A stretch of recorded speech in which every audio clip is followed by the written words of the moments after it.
حضرت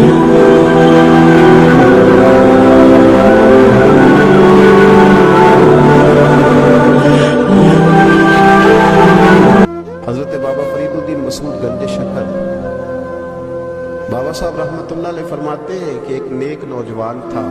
دن کو روزہ رکھتا، رات کو نماز پڑھتا، پر اللہ سے ڈرتا پھر بھی بہت زیادہ تھا، بڑا ہی ڈرتا تھا۔ موت کا وقت آیا تو ماں ہی تھی بس اس کی، تو ماں سے کہنے لگا اماں میری ماں ہے، میرے ساتھ 3 وعدے تو کر۔ اس نے کہا پتر تو بتا، آخری ہجکی لے رہا ہے اور اس غریبنی ماں سے تو وعدہ لے رہا ہے، بتا کیا وعدہ؟ تو عرض کرنے لگا اماں جب میں مر جاؤں نا تو میرے گلے میں رسی ڈال کے تو مجھے گھمانا کر کے صحن میں، اور لوگوں کو کہنا جو رب کی نافرمانی کرے اس کا یہی حال ہے، یہ اعلان کرنا جو اللہ کے نافرمان ہوں ان کا یہی اشر کیا جانا چاہیے۔ اور اماں پھر دوسرا وعدہ کر، میرا رات کو جنازہ اٹھایا جائے، میں نہیں چاہتا کہ کسی کے منہ سے یہ لفظ نکل جائے کہ وہ دیکھو اللہ کا نافرمان جا رہا ہے، رات کو میرا جنازہ اٹھانا۔ اور اماں تیسرا میرے ساتھ وعدہ کر کہ لوگ مجھے دفن کر کے آ جائیں گے تو تو میری قبر پہ چلی جائے گی، عمل میرے پاس کوئی نہیں، پر مجھے لگتا ہے ماں کے قدموں کی برکت سے عرش کا مالک بھی رحم فرمائے گا۔ اماں تو وعدہ کر کہ میرے ساتھ وعدہ کر۔ بابا صاحب رحمۃ اللہ علیہ فرمانے لگے کہ ماں بوڑھی ماں نے وعدہ کر لیا، کہا بیٹے ٹھیک ہے اگر تیری یہی ضد ہے تو میں تیار ہوں۔ پھر اس نے کلمہ شہادت پڑھا، اس نوجوان کی روح پرواز کر گئی، بوڑھی ماں نے رسی منگائی تو وَلِمَنْ خَافَ مَقَامَ رَبِّهِ جَنَّتَانِ، جو ڈر جائے، اس نے تو کہا تھا نا کہ رسی ڈال کے گھمانا اور کہنا یہ اللہ کا نافرمان ہے، اس کا یہی اشر ہونا چاہیے تھا، لیکن جب ماں گلے میں رسی ڈالنے لگی تو گھر کے ہر کونے سے آواز آنے لگی خبردار یہ رب کا دوست ہے،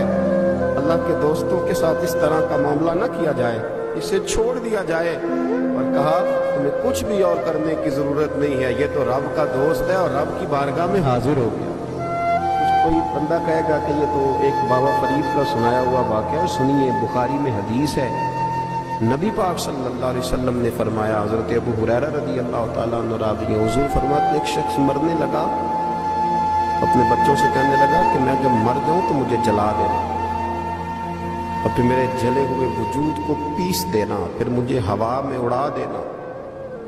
پتر مجھے اڑا دینا، مجھے بڑا ڈر لگتا ہے، اگر رب نے مجھ سے حساب پوچھا تو میں قابل نہیں ہوں، اڑا دینا مجھے ہوا،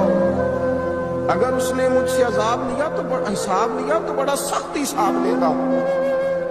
حضور فرماتے ہیں بخاری میں موجود ہے، اس کے بچوں نے اسی طرح کیا، اس کے مرنے کے بعد اسے جلایا، ہوا میں اڑا دیا۔ اللہ کے محبوب فرماتے ہیں رب کریم نے حکم دیا زمین کو کہ اس کے ذرات کو جمع کرو، زمین نے ذرے جمع کیے، خدا نے حکم دیا تو اس کا وجود پھر سے اسی شکل میں آیا، تو رب کریم نے فرمایا یہ جو تو نے وصیت کی تو کیوں کی؟ اللہ جانتا ہے کہ نہیں جانتا؟ یہ کی تو کیوں کی؟ تو رو پڑا، کہنے لگا اللہ میرے اندر تو طاقت نہیں تھی تیرے سامنے کھڑا ہو کے حساب دے سکوں، تجھے منانے کے لیے تیرے خوف سے ڈر گیا، میں ڈر گیا۔ اگرچہ ہمارے بزرگوں نے لکھا ہے کہ آج یہ وصیت کرنا، اس رنگ میں یہ طرز اختیار کرنا درست نہیں، لیکن آپ غور فرمائیے کہ نبی پاک علیہ السلام فرماتے ہیں جب اس نے کہا نا اللہ مجھ سے ڈر کے یہ کیا، تو رب کریم نے فرمایا جا پھر میں نے تیری مغفرت کر دی، کیونکہ اللہ کو پتا تھا یہ دل سے بات کر۔ ایک چوتھی بات میرے رسول پاک علیہ السلام نے فرمایا کہ جب رب نہ مانے تو پھر وہ کمزوروں کے صدقے مان جاتا ہے، پھر وہ ضعیفوں کے صدقے مان جاتا ہے۔ فرمایا اللہ تم سے بارشیں روکنا چاہتا ہے پر تمہارے ضعیفوں، کمزوروں، غریبوں کے صدقے، مجبوروں کے صدقے وہ تم پر بارشیں برساتا ہے۔ حضور فرماتے کچھ ایسے لوگ ہوتے ہیں کہ ان کے بالوں میں خاک پڑی ہوتی ہے، چہروں پہ مٹی الجھے ہوئے ہوتے ہیں، لیکن اگر وہ اللہ پہ قسم کھا لیں تو اللہ ان کی قسم بھی پوری کر دیتا ہے۔ قسم، حضرت عبداللہ ابن مبارک فرماتے ہیں ابن قدامہ نے لکھا ہے، فرماتے ہیں بارش نہیں ہوتی تھی مکے میں، قحط پڑ گیا تو سب لوگ مسجد الحرام سے باہر کھلی جگہ میں نکلے دعا کرنے کے لیے، سب اپنی اپنی دعائیں کر رہے تھے۔ تو میں تھوڑا باہر ہوا تو اچانک ایک غلام آیا، کالا سیاہ رنگ، 2 رکعتیں نماز پڑھ کے تو ہاتھ پھیلائے تو کہنے لگا اللہ مجھے پتہ ہے یہ جو کچھ بھی ہوا ہے میری نافرمانیوں کی وجہ سے ہوا۔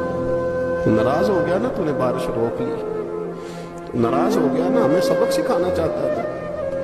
یہ کسی اور کی وجہ سے نہیں، یہ صرف میری نافرمانیوں کی وجہ سے۔ اللہ رحم فرما، تیرے بندے